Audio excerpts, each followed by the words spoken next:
Excuse me.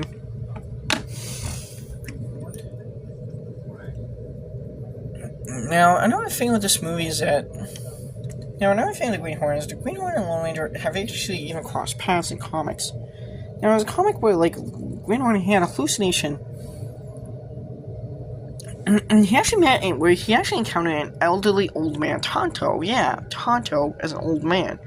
And who, Tonto actually gave the Green Hornet this kind of somewhat weird vision quest, where he actually saw his great-uncle Dan Reed, his great-uncle John Reed.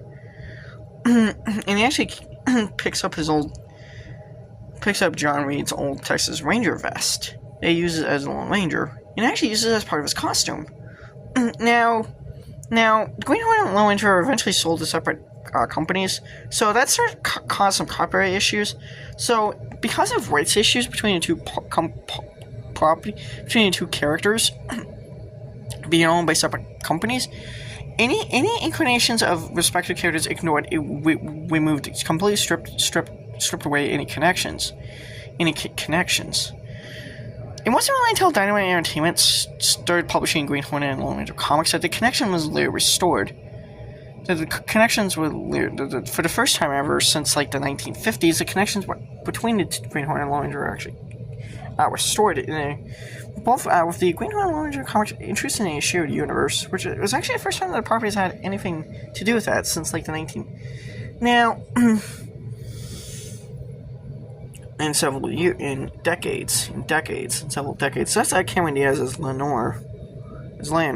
Now, this was actually one of her last big movies before she eventually retired from acting in 2014. Now, she had to make a comeback in a movie called Back in Action, which is actually kind of fitting because it's her comeback movie role.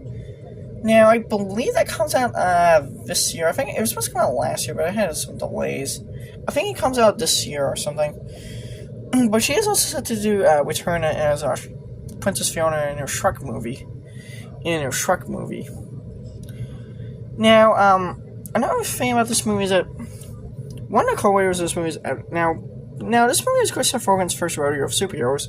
Now, after this, he did work on superhero properties, but he wasn't actually starring in them. He was actually took behind-the-scenes involvement as producer. He produced the Preacher series. Does anyone remember the Preacher series with Dominic Cooper? It was based off the Vertigo comic that was created by Garth Ennis. He did that. He also worked as executive producer on The Boys and executive producer on the Invincible animated series. And he was actually supposed to produce a movie of The Boys too. So yeah.